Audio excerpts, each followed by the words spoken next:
Hello everyone, मैं शिवम शर्मा स्वागत करता हूं आपके अपने all about physical education channel में। तो चलिए शुरू करते हैं। आज हम करने जा रहे हैं अपना चैप्टर नंबर 6 पार्ट 2। ठीक है, इससे पहले वाले पार्ट में मैंने आपको टेस्ट, मेजरमेंट एंड इवैल्यूएशन ये तीनों टॉपिक बहुत अच्छे से समझाए हैं विद रियल लाइफ एग्जांपल। आप जाके देख सकते हैं, वीडियो का लिंक मैं डिस्क्रिप्शन में दे दूंगा। और बाकी अगर आपको वीडियोस अच्छी लगती हैं तो please keep supporting, keep learning. अब हम बात करते हैं आज की वीडियो की। आज की वीडियो में हम करने जा रहे हैं अपना सबसे पहला टेस्ट इस चैप्टर का। टोटल इस चैप्टर में 4 टेस्ट हैं, एक टेस्ट सीबीएसई ने हटा दिया है, तो हमें 3 टेस्ट कवर करने हैं और तीनों टेस्ट हम एक एक वीडियो में कवर करेंगे। तो आज हम कौन सा टेस्ट कवर करने जा रहे हैं? आज हम करने जा रहे हैं मोटर फिटनेस टेस्ट, या फिर इसको एक और नाम से जानते हैं, वो क्या है? खेलो इंडिया नेशनल फिटनेस टेस्ट। ठीक है, अब हम बात करते हैं इस टेस्ट के आइटम्स के बारे में। इस टेस्ट में बहुत सारे आइटम्स होते हैं। आइटम्स क्या होता है ये बताता हूं। जैसे देखिए, हमारा क्या है? Test item number 1। अब बात आती है बेटा, जैसे आपके स्कूल में एग्जामिनेशन होते हैं, जैसे यूनिट टेस्ट हो रहे हैं या हाफ-ईयरली एग्जाम हो रहे हैं आपके, तो उसमें क्या होता है? उसमें आपका होता है फिजिक्स का भी टेस्ट हो रहा है, केमिस्ट्री का भी टेस्ट हो रहा है, फिजिकल का भी टेस्ट हो रहा है, मीन्स सारे सब्जेक्ट के टेस्ट होते हैं। इसका मतलब क्या हुआ? हर एक बच्चे को या इंडिविजुअल को बहुत सारी फील्ड में जज करना या बहुत सारी चीज़ों में चेक करना। तो जब बहुत सारी चीज़ों में हम चेक करते हैं तो हमें बहुत सारे टेस्ट भी कंडक्ट कराने पड़ते हैं। तो उन टेस्ट को हम कलेक्टिवली क्या बोलते हो आप लोग हाफ ईयरली एग्जाम बोलते हो ना। सेम ऐसे ही बच्चा, अगर हम किसी भी पर्सन को उसके फिजिकल एस्पेक्ट्स में चेक करते हैं, means different type of physical aspects में चेक करते हैं, लाइक उसकी स्पीड चेक करते हैं, उसका एंड्योरेंस चेक करते हैं, उसकी फ्लेक्सिबिलिटी चेक करते हैं। तो इन सारी चीज़ों को चेक करने के लिए बहुत अलग अलग टेस्ट हमें यूज़ करने पड़ेंगे, क्योंकि किसी एक टेस्ट से पता कर नहीं सकते ना। तो बहुत सारे टेस्ट जो भी हम कलेक्टिवली करेंगे किसी भी पर्सन के डिफरेंट फिजिकल एस्पेक्ट्स को चेक करने के लिए, तो उन कलेक्टिवली टेस्ट को हम क्या कहते हैं?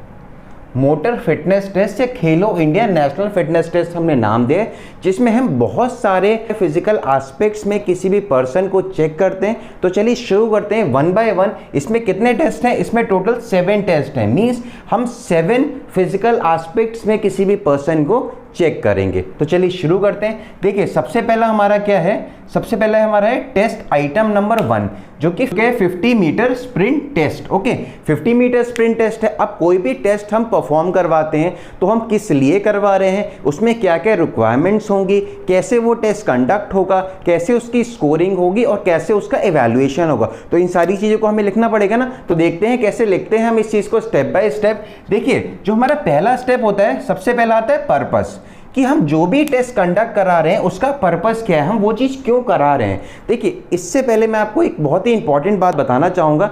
एक बात याद रखिएगा, हमेशा जब भी आपके रेसिंग इवेंट्स की बात होती है तो जितनी भी शॉर्ट डिस्टेंस रेसेस होंगी आपकी, ठीक है, शॉर्ट डिस्टेंस रेसेस होंगी, उसमें हम हर बंदे का स्पीड और एक्सेलरेशन को चेक करते हैं। किसको करते हैं? उसकी गति को और एक्सेलरेशन को चेक करते हैं। अब बात आती है जो हमारी लॉन्ग रेसेस हुई, जैसे 600 मीटर हो गया, 1600 मीटर हो गया, मैराथन हो गया, तो इसमें हम पर्सन की क्या चीज चेक करते हैं? जितनी भी हमारी लॉन्ग डिस्टेंस रेसेस होंगी, ठीक है, लॉन्ग रेसेस होती हैं हमारी जितनी भी, उसमें हम पर्सन का क्या चेक करते हैं? उसमें हम करते हैं एंड्योरेंस, या हम इसको और क्या बोल सकते हैं? Cardiovascular endurance. ओके, हम जितनी भी लॉन्ग रेसेस होंगी उनका पर्पस क्या होगा? एंड्योरेंस चेक करना, या फिर आप कार्डियोवैस्कुलर एंड्योरेंस भी लिख सकते हैं। और जितनी भी हमारी शॉर्ट डिस्टेंस रेसेस होंगी, इसमें स्पीड और एक्सेलरेशन हम किसी भी पर्सन का चेक करते हैं। ये चीज याद रखिएगा, ठीक है। अब बात करते हैं हम किसमें। देखिए, हमारा पर्पस क्या है? अब आइटम नंबर 1 है हमारा, क्या आइटम है? 50 मीटर स्प्रिंट टेस्ट। ठीक है, हमें 50 मीटर की दौड़ लगानी है, ठीक है। ऑब्वियसली बात है, 50 मीटर जो शॉर्ट डिस्टेंस, छोटा डिस्टेंस है। तो अभी क्या बताया था, इसका पर्पस क्या होगा? ये रेस क्यों कंडक्ट कराई जा रही है? इस रेस की हेल्प से हम किसी भी पर्सन का क्या देख सकते हैं? स्पीड उसकी कैसी है और उसका एक्सेलरेशन कैसा है, ये चीज हम देख सकते हैं इससे, ठीक है। अब बात आती है बच्चा, आपको कंफर्म हो गया ना कि पर्पस क्या हो सकता है, अभी बताता कैसे करना है। अब बात आती है सेकंड स्टेप की। सेकंड स्टेप में हमारे आते हैं इक्विपमेंट्स रिक्वायर्ड। तो तो आपको खुद समझने की बात है, आप लोग के स्कूल में स्पोर्ट्स मीट होती होगी, ठीक है, एथलेटिक मीट्स भी होती होंगी, तो उसमें रेसिंग इवेंट तो होते ही होंगे। तो आप खुद सोच के देखिए कि रेसिंग इवेंट में किस किस चीज़ की ज़रूरत होती है। फर्स्ट ऑफ ऑल मैं आपको बताता हूँ। तो देखिए सबसे पहला हमारा क्या है, एक ट्रैक की ज़रूरत पड़ती है जिसमें जो भी इंडिविजुअल है जिसका हम टेस्ट ले रहे हैं वो भागेगा।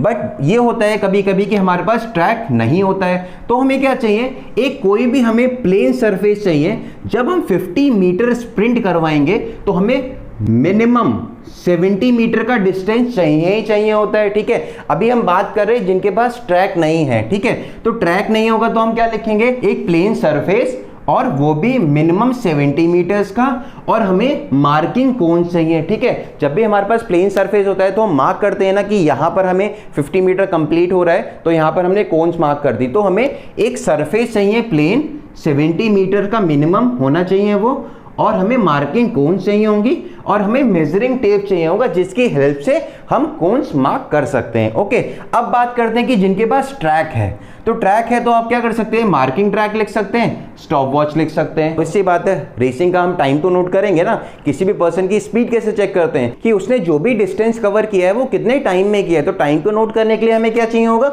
हमें चाहिए होगा स्टॉप वॉच, ठीक है। अब क्या हो गया, एक हमारे पास मार्क ट्रैक हो गया, मार्क नहीं तो अनमार्क ट्रैक मिनिमम 70 मीटर्स, और मार्क कोन्स, एक स्टॉप वॉच हो गई। और जब भी आपको पता है रेस स्टार्ट होती है तो या तो क्लैपर से होती है या गन होती है, तो आप लिख सकते हैं क्लैपर या गन। तो दीज आर द इक्विपमेंट जिनकी हेल्प से आप किसी भी पर्सन का 50 मीटर स्प्रिंट टेस्ट कराएंगे। रिक्वायरमेंट है, जरूरी है ये चीजें।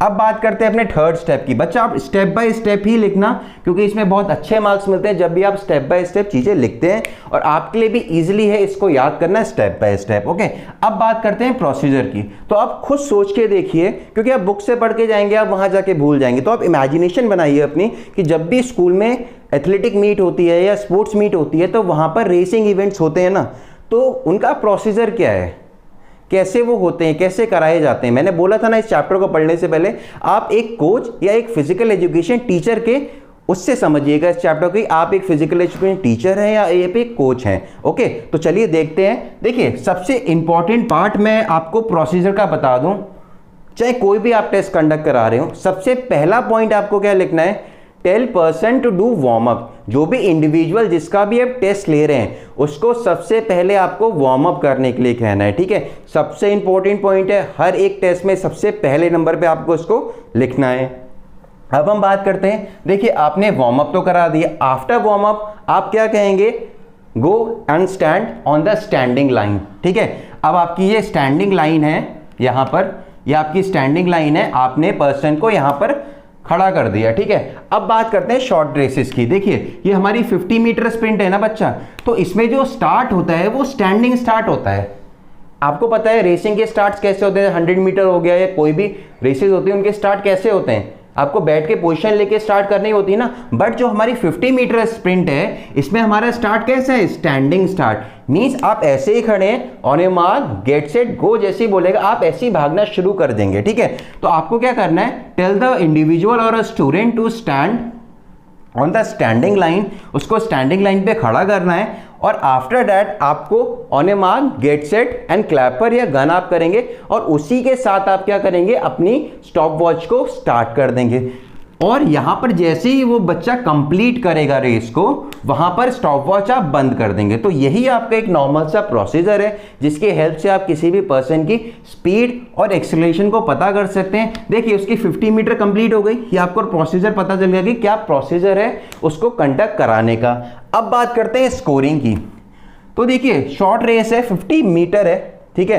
तो 50 मीटर स्प्रिंट जो है उसमें जो टाइमिंग आएगा ऑब्वियसली बात सेकंड्स में ही आता है, जनरली सेकंड्स में ही आता है। बहुत ही कम ऐसे चांसेस होंगे जो बच्चा इसमें मिनट में ले जाए, पर जनरली ये सेकंड्स में ही आता है। तो जो भी उसका टाइमिंग आपने नोट किया होगा एट द एंडिंग लाइन, ठीक है, वो आप स्कोरिंग में उसको लिख देंगे। जैसे कि आपका टाइमिंग आया 25 सेकंड्स आ गया, ठीक है, 25 सेकंड्स में किसी ने 50 मीटर स्प्रिंट टेस्ट पूरा कर लिया। अब बात करते हैं इवैल्यूएशन की। देखिए जब आपको ये टर्म मैंने बताया था इवैल्यूएशन, तो आपको समझ आया था कि इवैल्यूएशन होता क्या है। वो डिफरेंट टाइप ऑफ कैटेगरीज होती हैं जिसमें हम पर्सन को रखते हैं, ठीक है।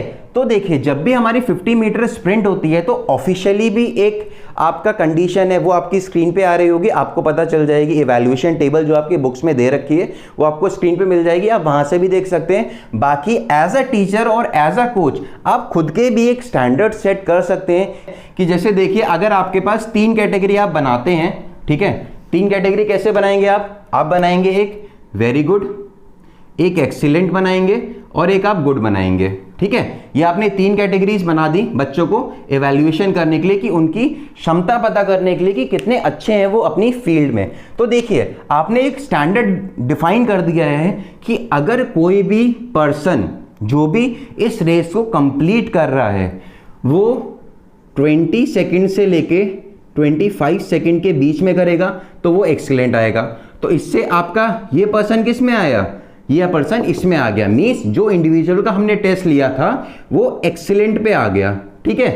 अब बात करते हैं वेरी गुड की। तो वेरी गुड में भी आपने सेट कर रखा है टाइमिंग, तो वो कैसे कर रखा है आपने 26 सेकंड से लेके आपने 30 सेकंड कर दिया, ठीक है। तो इतने में कोई बच्चा आएगा कंप्लीट करेगा अपनी रेस, तो वो एक तरह से थोड़ा ज़्यादा अच्छा नहीं होगा, वेरी गुड होगा बट एक्सीलेंट से थोड़ा कम होगा। ऐसे ही आप इसमें भी कर सकते हैं, 31 से लेके आपने कितना कर दिया 35 सेकंड्स कर दिया।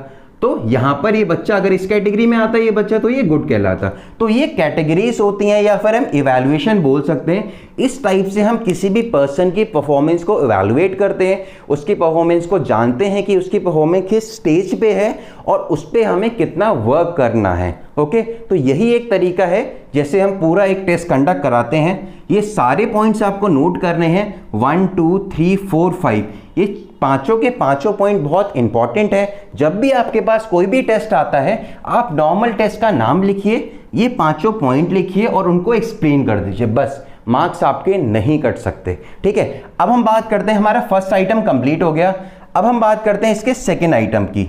सेकेंड आइटम हमारा क्या है, टेस्ट आइटम नंबर 2, जो कि हमारा 600 मीटर रेस है या वॉक टेस्ट भी बोल सकते हैं। अब देखिए जितनी भी बड़ी रेसेस होती हैं, लाइक मैराथन हो गया, 1600 मीटर हो गया, या फिर आपका जो भी हो गया, मतलब 20 बड़ी रेसेस जितनी भी हो गई, उसमें मैंने आपको क्या बताया था, हम किसी भी पर्सन का क्या चीज चेक करते हैं, हम उसका एंडोरेंस चेक करते हैं। क्या करते हैं, कार्डियोवैस्कुलर एंडोरेंस। ओके, अब हम बात करते हैं इसके पर्पस की। तो पर्पस तो आपको पता चल ही गया होगा कि हम क्या चेक करते हैं, किसी का भी एंडोरेंस को हम चेक करते हैं। अब बात आती है इसके इक्विपमेंट्स की। तो बच्चा आपने अभी 50 मीटर की स्प्रिंट करी थी और आपके जो इक्विपमेंट्स उसमें यूज हुए थे जनरली वही इक्विपमेंट्स आपके यूज होंगे। बट जब बच्चा बात आती है लॉन्ग रेसेस की, तो जनरली हम क्या करते हैं, या तो एक सिंपल डिस्टेंस जैसे रोड हो गई हम वो यूज करते हैं भागने के लिए ट्रैक, या तो फिर हम मार्क ट्रैक यूज करते हैं। बट जनरली जितने भी रोड ट्रैक्स यूज होते हैं वो ज्यादातर मैराथन और बहुत ही लॉन्ग डिस्टेंस रेसेस के लिए होते हैं। 600 मीटर के लिए आप एक मार्क ट्रैक यूज करेंगे, ठीक है। तो आपका इक्विपमेंट्स मार्क ट्रैक हो गया, स्टॉप वॉच हो गया, बाकी सब सेम रहेगा, क्लैपर हो गया या गन हो गई आपकी, या स्टॉप वॉच हो गई। तो ये सारी चीजें हो गई इक्विपमेंट्स में। अब बात आती है अपनी प्रोसीजर की। तो प्रोसीजर बिल्कुल सेम वही रहेगा जो हमारा 50 मीटर स्प्रिंट में था, बट 50 मीटर स्प्रिंट में हमारी स्टैंडिंग स्टार्ट थी ना, बस इसमें हमारी स्टैंडिंग स्टार्ट नहीं होगी, इसमें हमारी सिटिंग स्टार्ट हो गई है। विद द रनिंग पोजीशन से हम अपनी रेस को स्टार्ट करेंगे। ओके, अब देखिए प्रोसीजर भी आपका हो गया। अब बात आती है स्कोरिंग की। तो स्कोरिंग बच्चा वही है कि इंडिविजुअल ने अपनी रेस कितने टाइम में कंप्लीट की है। लाइक अगर कोई भी एक बच्चा है, नाम वैदिक है, उसने रेस अपनी 4 मिनट्स में कंप्लीट की है, तो जो 4 मिनट होगा वो उसका क्या होगा, वो उसका स्कोरिंग हो जाएगा। और इवैल्यूएशन की बात करें, on the basis off score excellent, very good और गुड की कैटेगरीज में हम बच्चों को डालते हैं उनके टाइमिंग के हिसाब से, और उनको क्या करते हैं, उन बेसिस पे उनका स्टैंडर्ड चेक करते हैं कि कहाँ वो स्टैंड करते हैं, और उसी हिसाब से हम उन पे इक्वली वर्क करते हैं कि किसको कितना हमें ट्रेन करना है ताकि वो एक अच्छे लेवल तक पहुंच जाए जहां तक उसको होना चाहिए। Okay, clear. अब देखिए इवैल्यूएशन की बात भी हो गई, स्कोरिंग की बात भी हो गई। आपका टेस्ट कंप्लीट हो गया, आइटम नंबर 2 हो गया। पहले आइटम में हमने क्या किया था, स्पीड और एक्सीलरेशन को चेक किया था। सेकंड में हमने एंडोरेंस को चेक किया था। ओके, अब बात आती है हमारे थर्ड टेस्ट की, जो कि हमारा है test item number 3। The name is sit and reach test. देखिए बच्चा, सिट एंड रीच टेस्ट जो टेस्ट है वो अपने नाम से ही अपना पर्पस बता रहा है। कैसे? देखिए, सिट मतलब होता है बैठना, रीच मतलब होता है पहुंचना, बैठे बैठे पहुंचना। किसी भी एक जगह पे आप बैठे हो और आपको दूसरी जगह पहुंचना है, आप कैसे पहुंचेंगे? बॉडी को बेंड करके। अब जब भी बेंडिंग की बात आती है तो किस चीज की बात आती है? बॉडी की फ्लेक्सिबिलिटी की बात आती है। ठीक है, तो देखिए जो सिट एंड रीच टेस्ट होता है, मीन्स कहीं आप बैठे हो, वहां से आपको आगे पहुंचना है तो आप बेंड करेंगे, मीन्स आपकी बॉडी की फ्लेक्सिबिलिटी चेक हो रही है। तो सिट एंड रीच टेस्ट का हमारा पर्पस क्या हो गया? फ्लेक्सिबिलिटी चेक करना किसी भी पर्सन की। अब बात आती है कि इसके इक्विपमेंट्स क्या क्या होते हैं। देखिए, सिट एंड रीच टेस्ट के दो इक्विपमेंट्स होते हैं ज़्यादातर। क्या होते हैं? एक तो हमारा सिट एंड रीच बॉक्स होता है, जिसकी हेल्प से हम किसी भी पर्सन की फ्लेक्सिबिलिटी को चेक करते हैं, और एक होता है हमारा स्केल या हम रूलर बोलते हैं, जो हमारा सिट एंड रीच टेस्ट के बॉक्स के ऊपर लगा होता है। अब ये क्यों लगा होता है? ये इसलिए लगा होता है क्योंकि इसमें यूनिट्स होती हैं, आपको पता ही है, जितना भी बच्चा बेंड करेगा उतनी यूनिट रिकॉर्ड होती है। अब रिकॉर्ड कैसे होती है ये भी देखिए। पहले ये जानिए कि बच्चा बैठता कैसे है। ये मानिए कि ये एक बच्चा है, ठीक है, इसको ऐसे बैठना है, तो ये इसके लेग होंगे ना, वो बिल्कुल यहाँ पर ऐसे लगे होंगे लेग, समझ गए ना? लेग मीन्स आपके दोनों लेग यहाँ पर टच होंगे और आपके लेग उठे हुए नहीं होंगे। लाइक जैसे हमारे लेग होंगे, तो ये बच्चा है, ये बैठा है, इसके लेग सीधा ऐसे ही लगे होंगे दोनों, ठीक है, यहाँ से ऐसे नहीं होंगे, ठीक है। जो उठे हुए लेग होते हैं ना, ये पार्ट नहीं होगा, आपकी जो नीज है वो उठी हुई नहीं होंगी। आप ऐसे बच्चों को बैठा दिया, उसके बाद में उसके जो दोनों हाथ होते हैं उसको आप एक दूसरे के ऊपर रख के आगे को ले जाते हैं, ठीक है, आगे को आप ले गए। देखिए, अगर बच्चे के हाथ इस पॉइंट पे पहुंचते हैं जहां पर उसके पैर हैं, तो उसका स्कोर कितना होता है? उसका स्कोर होता है 0। और अगर बच्चे के हाथ इस पॉइंट से इस डायरेक्शन में ही रहते हैं, मींस इस वाले पोर्शन में रहते हैं, तो उसका नेगेटिव में स्कोर जाता है। और अगर इस पॉइंट से आगे में जाते हैं तो उसका पॉजिटिव में स्कोर जाता है, ठीक है। किस में जाता है? पॉजिटिव में। अगर इस लाइन पे रहे तो 0, लाइन से पहले रहा तो नेगेटिव, लाइन के बाद रहा तो पॉजिटिव। ये चीज आपकी स्कोरिंग क्लियर होगी कि कैसे स्कोर की जाती है। इस चीज के कितने अटेम्प्ट दिए जाते हैं एक पर्सन को? 2 अटेम्प्ट दिए जाते हैं। कितने? 2 अटेम्प्ट एक पर्सन को दिए जाते हैं ये टेस्ट परफॉर्म करने के लिए। ओके, चलिए अब आपको इक्विपमेंट्स की मैंने आपको बात बता दी है। क्या चाहिए? एक सिट एंड रीच बॉक्स चाहिए हमें, और एक हमें क्या चाहिए? अपना रूलर या स्केल चाहिए। अब बात आती है इसके बेटा प्रोसीजर की, कि इसका प्रोसीजर क्या है। प्रोसीजर की अगर हम बात करते हैं, ये है, देखिए मैंने आपको इसी में बता दिया था कि प्रोसीजर क्या है। सबसे पहला पॉइंट तो प्रोसीजर का आपको पता ही है, बहुत ही इंपॉर्टेंट। क्या था? Warm up. कोई भी एक्सरसाइज हो, कोई भी टेस्ट कंडक्ट करा रहे हो, आपको सबसे पहला पॉइंट वार्म अप लिखना ही लिखना है। अब आप कहोगे सर फ्लेक्सिबिलिटी टेस्ट ले रहे हैं, उसमें क्या वार्म अप कराना है? कोई बात नहीं, उसको फ्लेक्सिबिलिटी वार्म अप करा दो, उसको बोल दो हाथ ऊपर करे, नीचे करे, बेंड करे, तो कुछ भी वो एक्सरसाइज कर सकते हैं जिसकी उसकी बॉडी की फ्लेक्सिबिलिटी अच्छी हो या थोड़ी उसकी बॉडी एक्टिव हो जाए। ओके, देन उसको सिट एंड रीच बॉक्स के साइड में बैठने को कहना है, और उसके लेग बिल्कुल टच हो यहाँ पर, और नीज ऊपर उठी हुई नहीं होनी चाहिए, ठीक है। और दोनों हाथ को ऊपर एक साथ रख के इस पे स्लाइड करने को कहना है विदाउट टेकिंग एनी जर्क, ठीक है। ये नहीं कि ऐसे करके कर लिया ना, बिल्कुल आराम से ले जाना है उसको, ठीक है। जितना ले जा सकता है वेल एंड गुड, नहीं ले जा सकता कोई बात नहीं, उसकी वो स्कोरिंग नोट करनी है। आफ्टर दैट आपको क्या करना है? एक और अटेम्प्ट लेना है, जो भी उसकी बेस्ट स्कोरिंग होगी वो आपको उसके स्कोरिंग में नोट कर देना है। और ऑन दैट बिहाफ आपको पता ही है इवैल्यूएशन हम कैसे करते हैं, आपको उसका इवैल्यूएशन कर देना है। अब हम आते हैं अपने 4th टेस्ट पे, जो हमारा है ये पार्शियल कर्ल अप टेस्ट। तो बच्चा जो पार्शियल कर्ल अप टेस्ट है वो टेस्ट सिमिलर है आपकी जो आप क्रंचेस लगाते हो। अब आप क्रंचेस क्यों लगाते हो, पर्पस की बात कर लेते हैं। क्रंचेस आप क्यों लगाते हो? कि सर मेरे को एब्स निकालनी है। तो एब्स हैं क्या? एब्स आपकी एब्डोमेन, मतलब आपकी पेट की मसल्स तो हैं। तो हम किसी भी पर्सन के एब्डोमेन की मसल्स की स्ट्रेंथ जानने के लिए क्या करवाते हैं? Partial curl up test conduct कराते हैं, ताकि उसके एब्डोमेन की मसल्स हमें पता चल सके कि उनमें कितनी स्ट्रेंथ है। अब बात करते हैं कि इनको परफॉर्म कैसे किया जाता है। उससे पहले हम एक से इक्विपमेंट जान लेते हैं। इक्विपमेंट से हमें कुछ नहीं चाहिए होगा। क्रंचेस के लिए आप क्या करते हैं? एक नॉर्मल प्लेन सरफेस चाहिए, ठीक है, प्लेन सरफेस चाहिए। उसके बाद में आपको क्या चाहिए, एक कोई भी इंस्ट्रक्टर होगा, वो क्या बोलेगा, अप डाउन ये बोला जाएगा। अगर नहीं बोला गया, ये चीज़ नहीं होती है, तो ऑडियो और एक ड्रम ले सकते हैं, जिसकी हेल्प से हम किसी भी इंडिविजुअल को बताएंगे जो टेस्ट परफॉर्म कर रहे हैं कि आपको इस बीट पे अप होना है और इस बीट पे डाउन होना है। इससे इंस्ट्रक्शन दिए जाते हैं। तो आप ये चीज़ इक्विपमेंट्स में लिख सकते हैं। अब बात आती है इसके प्रोसीजर की। तो प्रोसीजर सिंपल है, आपको पर्सन को नॉर्मल वार्म अप करने को कहना है। आफ्टर डैट जो भी प्लेन सरफेस होगा, ये प्लेन सरफेस है, इस पे उस पर्सन को लेटने के लिए कहना है। लाइक उसकी ये नेक है, ये बॉडी है, यहाँ से उसके लेग शुरू हो रहे हैं, ऐसे करके आपको उसको लेटने को कहना है। और जो उसके दोनों हाथ होंगे, ठीक है, वो यहाँ से होंगे, ऐसे होंगे ना। तो ये उसकी हो गई फर्स्ट पोजीशन। जैसे ही आप अब बोलेंगे तो सेकंड पोजीशन में क्या होगा, जैसे कि आपका ये सरफेस है, ठीक है, ऐसे पर्सन था ना, अब यही पर्सन का जो ये वाला पार्ट है, ये पार्ट ऊपर हो जाएगा। जब ये पार्ट ऊपर होगा तो हाथ नीचे जाएंगे ना, मीन्स हाथ तो आगे जाएंगे और ये पार्ट ऊपर, लाइक दैट ये हो जाएगा। ये नेक आ गई, ये बॉडी हो गई, ये तो उसके लेग थे ही, ठीक है, और यहां से जो उसके हाथ थे वो आगे को चले गए हैं थोड़े से, ठीक है। फर्स्ट पोजीशन ये होगी। अब देखिए जो कर्ल अप टेस्ट करेगा कैसे, ये पर्सन ऐसे लेटा हुआ है, इसको अप जाना है, ठीक है। अप गया, कितने टाइम में जाएगा, 1.5 सेकेंड्स में अप जाएगा। और यही डाउन आएगा इस पोजीशन में, तब भी कितने में आएगा, 1.5 सेकेंड्स में आएगा, ठीक है। तो टोटल कितना हुआ, टोटल हुआ 3 सेकेंड्स। तो 3 सेकेंड में उसको कंप्लीट एक कर्ल अप परफॉर्म करनी है। अब वो कितनी कर्ल अप्स परफॉर्म करता है, उस बेसिस पे हम क्या करेंगे, उसकी स्कोरिंग कर देंगे। और ऑन दैट बेसिस जो इवैल्यूएशन होगा, जो एक मेजर स्टैंडर्ड्स बनाए होंगे, ऑन दैट बेसिस हम उसकी जो भी परफॉर्मेंस होगी उसको इवैल्यूएट करेंगे। लाइक एक्सीलेंट हो गया, या वेरी गुड हो गया, या गुड हो गया, ठीक है। ये क्लियर हो गया। अब ऐसे ही हम इस टेस्ट को परफॉर्म करते हैं। अब इसके बाद में आती है पुशअप।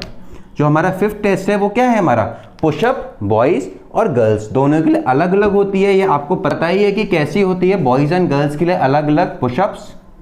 अब हम इसके पर्पस की बात करें तो हमारा पुशअप का पर्पस क्या होगा, इससे हमारी अपर बॉडी की स्ट्रेंथ पता लगती है और एंड्योरेंस भी पता लगती है, ठीक है। ये हमारा पर्पस हो गया। अब बात करते हैं इक्विपमेंट्स की। तो नॉर्मल सी बात है, जो हमारे कर्ल अप टेस्ट में इक्विपमेंट्स लगे थे वही सेम इक्विपमेंट्स हमारे इसमें भी लगेंगे। ओके, क्लियर हो गया।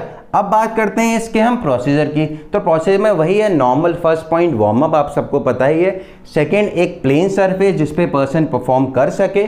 आफ्टर दैट आपको पता है कि बॉयज़ की जो पुशअप्स होती है वो जनरली, अगर ये एक प्लेन सरफेस है आपका और ये पर्सन है, ये उसकी नेक है, ये उसके दोनों हाथ हों, ये उसके लेग्स हैं और ये उसके दोनों हाथ हैं, लाइक ऐसे ही होती है ना। पर अगर गर्ल्स की बात करें तो उनकी ये नेक है और उनकी बॉडी ये रही, और ये उनके लेग होते हैं। एक तरह से उनके जो नीज होती हैं वो उस पर आराम से अपने आप को बैलेंस बना सकती हैं। तो दीज आर द पोजीशन। ये किसकी पोजीशन है, ये गर्ल की पोजीशन है। ये किसकी पोजीशन है, ये बॉय की पोजीशन है। अब बात करते हैं जो एल्बो का हमारा डिग्री की बात करें, कितनी डिग्री होती है, वो 90 डिग्री होती है एल्बोज की हमारी, ठीक है। और यहीं पर ही गर्ल्स की भी यही सेम चीज़ होती है। तो यही चीज़ हमें करवानी होती है पर्सन से, यही एक हमारा प्रोसीजर होता है। हम अप डाउन करेंगे, बच्चे उस पर परफॉर्म करेंगे। अगर हमारे पास कोई भी इंस्ट्रूमेंट है, लाइक हमारे पास ड्रम है, तो ऑन दैट बीट जो भी हमारा इंडिविजुअल होगा वो परफॉर्म करता है, ठीक है। अब प्रोसीजर हो गया। ऐसे जितनी भी उनने पुशअप लगाई होंगी, ठीक है, वो पुशअप हमारा स्कोर हो जाएगा। इजीली आप लिख सकते हैं score, and at the end evaluation उनका जो भी टेस्ट है ऑन दैट स्कोर बेसिस आप कर सकते हैं। अब बात आती है हमारे 6th टेस्ट की। 6th टेस्ट हमारा क्या है, स्टैंडिंग ब्रॉड जंप। देखिए स्टैंडिंग ब्रॉड जंप मीन्स खड़े खड़े लंबा कूदना। इसके हम पर्पस की बात करते हैं कि क्या पर्पस होता है। देखिए बच्चा, स्टैंडिंग ब्रॉड जंप आपको खुद बता रहा है कि एक जगह खड़े हो और लॉन्ग जंप करो, मीन्स लंबा कूदो। तो लंबा हम कूदेंगे, किसकी हेल्प से कूदेंगे, अपने लेग की मसल्स की स्ट्रेंथ के हेल्प से, ठीक है। तो हमारा जिसका पर्पस क्या होगा, एक्सप्लोसिव स्ट्रेंथ पता करना लेग्स मसल्स की, ठीक है। तो ये हमारा इसका पर्पस हो गया। अब बात करते हैं इसके इक्विपमेंट्स की। तो इक्विपमेंट्स में आपको पता ही होगा कि हमें क्या चाहिए। एक हमें सरफेस चाहिए, क्या चाहिए, एक हमें स्टार्टिंग या टेक ऑफ सरफेस हम बोल सकते हैं, और एट द एंड हमें क्या चाहिए, एक स्मूथ लैंडिंग सरफेस चाहिए कि पर्सन यहाँ से जंप कर रहा है और यहाँ कूदे तो उसके बॉडी में कोई प्रॉब्लम ना आए। तो ये चलो एंडिंग सरफेस जो हमारा होता है, ये सरफेस हमारा कैसा होता है, हमें स्मूथ सरफेस चाहिए, और ये हमारा कौन सा सरफेस कहलाता है, ये हमारा टेक ऑफ लाइन या टेक ऑफ सरफेस भी कहते हैं। तो यही हमें इक्विपमेंट चाहिए, रियली एक ग्राउंड चाहिए जिसपे हमारा टेक ऑफ लाइन बना हो, और एक हमारा एंडिंग सरफेस हो जिसको हम स्मूथ सरफेस भी कहते हैं, जहां पर पर्सन लैंड करेगा। ओके, इसके साथ में एक हमें डिस्टेंस चेक करने के लिए मेजरिंग टेप भी चाहिए होता है। ठीक है, क्या चाहिए होता है, टेप चाहिए होता है जिससे हम डिस्टेंस नाप सकें। अब हमारे इक्विपमेंट्स की बात हो गई, अब हम बात करते हैं प्रोसीजर की। सबसे पहला पॉइंट वार्म अप कराना, सेकेंड पॉइंट इसका प्रोसीजर का क्या हो गया, किसी भी पर्सन को टेक ऑफ लाइन पे भेजना, आफ्टर दैट उनको कमांड देना, आप विसल से दे सकते हैं टू जंप, और जैसे ही वो जंप करेंगे, ठीक है, तो ये डिस्टेंस उनका नोट करना और उनकी लैंडिंग पोजीशन भी नोट करना कि लैंडिंग पोजीशन बिल्कुल परफेक्ट है या नहीं है। ठीक है, तो ये प्रोसीजर हो गया। और जो हम ये मेजरिंग टेप से डिस्टेंस इनका नापेंगे, तो यही डिस्टेंस हमारा क्या हो जाता है, उस बच्चे का स्कोर हो जाता है, और ऑन टेस्ट बेसिस हम उसका इवैल्यूएशन कर सकते हैं। अब बात आती है हमारी 7th टेस्ट की, जो हमारा है शटल रन। शटल रन क्या होता है, 4x10 मीटर। ठीक है, इसको भी जानेंगे, इससे पहले हम इसका पर्पस जानते हैं। देखिए बच्चा, इसका पर्पस क्या है, इसका पर्पस है कि आपको किसी भी पर्सन की स्पीड चेक करना है। सबसे पहले रेसिंग की बात है, शॉर्ट रेस है तो स्पीड चेक करेंगे। दूसरा क्या है, जो हमारा शटल रन होता है ना, इससे क्या होता है, ये हमारा एजिलिटी पावर को पता करता है कि किसी भी पर्सन की एजिलिटी पावर क्या है। जैसे ये शटल रन होती है, कैसे होती है, यहाँ से होती है, ये पॉइंट होता है। अब यहाँ पर कोई 2 बॉक्सेस रखे हैं, आप ये मान लीजिए, पर्सन यहाँ से आया, इस बॉक्स को उठाया, वापस जाके इसको यहाँ रखना है, ठीक है, फिर वापस आके इस बॉक्स को उठा के रखना है। तो ये एक रेस में अपना यहाँ पर डायरेक्शन चेंज कर रहा है ना एकदम से, तो इस चीज को चेंजिंग ऑफ डायरेक्शन हम क्या बोलते हैं, हम एजिलिटी बोलते हैं। तो किसी भी पर्सन की एजिलिटी को चेक करने के लिए हम क्या करवाते हैं, शटल रन करवाते हैं। ठीक है, अब हम बात करते हैं इसके इक्विपमेंट्स की, क्या क्या इक्विपमेंट्स रिक्वायर्ड होते हैं इस टेस्ट को परफॉर्म करने में। अब देखिए इक्विपमेंट्स की अगर हम बात करते हैं, तो बच्चा एक हमें नॉर्मल सरफेस चाहिए जिस पे हमने 2 लाइन मार्क्स की हैं। कितने डिस्टेंस पे, 4x10 है ना, तो 10 मीटर के डिस्टेंस पे हमने 2 लाइन मार्क कर दी। ठीक है, 10 मीटर के डिस्टेंस पे हमने 2 लाइन मार्क कर दी। ये हमारी एक तरह से स्टार्टिंग लाइन हो गई, और ये हमारी बॉक्स की प्लेसमेंट लाइन हो गई। ठीक है, यहां पर हमने बॉक्स प्लेस किए हैं। इसके बाद में हमें क्या चाहिए, हमें मार्किंग टेप चाहिए, जो हम यहां पर लगाते हैं, या फिर हम कोन्स भी लगा सकते हैं मार्क करने के लिए, वो हमारी चॉइस है, जो एबिलिटी होती है उसको देख के किया जाता है। अब इसके बाद में हमें 2 बॉक्स चाहिए, 2 बॉक्स चाहिए। ठीक है, इनका साइज क्या होना चाहिए बॉक्स का, 10x5x5 सेंटीमीटर, ये हमारा बॉक्स का साइज होना चाहिए। ठीक है, अब यही हमारे इक्विपमेंट्स हैं। इसके बाद में एक स्टॉप वॉच भी आता है कि एक हमें स्टॉप वॉच चाहिए टाइम नोट करने के लिए कि पर्सन ने ये वाला टेस्ट कितने टाइम में परफॉर्म किया। तो ये हमारे कुछ इक्विपमेंट्स हो गए। बात करते हैं इसके प्रोसीजर की। देखिए प्रोसीजर में कुछ नहीं है, स्टार्टिंग लाइन पे आपको एक पर्सन को खड़ा करना है जिसका आप टेस्ट करा रहे हो। ठीक है, और यहां पर आपको 2 बॉक्स प्लेस करने हैं। ठीक है, 2 बॉक्स आपने यहां प्लेस कर दिए। साइज आपको पता है क्या था, 10x5x5 सेंटीमीटर्स इन बॉक्सेस का। अब हमें क्या करना है, देखिए शटल रन हमारी 4x10 है, मीन्स 10 मीटर, फिर वापस गया 20 मीटर, फिर इधर आया, कितना आ गया 30, फिर इधर गया 40 मीटर। तो ये इसकी रेस कंप्लीट हुई। आफ्टर दैट ये आपने प्लेस करने के बाद में आपका 3rd स्टेप होगा, on a mark get set go पे आप क्लैपर बजाएंगे और स्टॉप वॉच भी अपनी स्टार्ट करेंगे। ठीक है, तो पर्सन स्टार्ट होगा, यहां से रनिंग करना उसने स्टार्ट किया, यहां से एक बॉक्स पिकअप किया और जल्दी से डायरेक्शन चेंज करके बॉक्स यहां रख दिया, फिर उसने दोबारा आया यहां पर, फिर एक और बॉक्स पिकअप किया, फिर यहां पर जाके बॉक्स रख दिया और उसकी यहां पर रेस खत्म हो गई। तो एट द एंड जैसे ही उसके रेस खत्म होती है, आप अपनी स्टॉप वॉच को स्टॉप कर देंगे, तो भी उसका टाइम होगा वो उसकी क्या होगी, स्कोरिंग हो जाएगी और ऑन दैट बेसिस आप उसका इवैल्यूएशन कर सकते हैं। ठीक है, तो यही कुछ था बच्चा अपना मोटर फिटनेस टेस्ट, या फिर हम इसको खेलो इंडिया नेशनल फिटनेस टेस्ट भी बोल सकते हैं। इसमें हमने बहुत सारे एस्पेक्ट्स में किसी भी इंडिविजुअल को चेक किया। लाइक आप देख सकते हैं जो हमारा पहला टेस्ट था उसमें एक्सेलरेशन स्पीड चेक की थी, सेकंड हमारा था उसमें एंडोरेंस चेक किया था, थर्ड जो हमारा टेस्ट था उसमें हमने फ्लेक्सिबिलिटी चेक की थी, और जो हमारा फोर्थ था उसमें हमने क्या चेक किया था, एब्डोमिनल स्ट्रेंथ, मीन्स अपने पेट की स्ट्रेंथ चेक की थी, पेट की मसल्स की।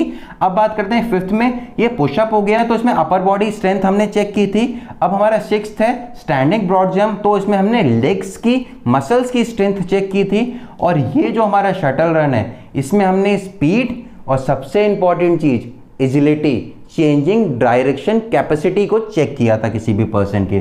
तो यही एक कंप्लीट टेस्ट है आपका। फर्स्ट टेस्ट है test and measurement in sports chapter 6 class 12 का। इसके बाद में हम दूसरा टेस्ट करेंगे नेक्स्ट वीडियो में। तब तक के लिए अगर आपको वीडियोस अच्छी लग रही हैं तो प्लीज़ लाइक एंड सब्सक्राइब करना मत भूलिएगा चैनल को। नोट्स आपको डिस्क्रिप्शन में मिल जाएंगे, आप वहाँ जाके देख सकते हैं। जय हिंद, वंदे मातरम।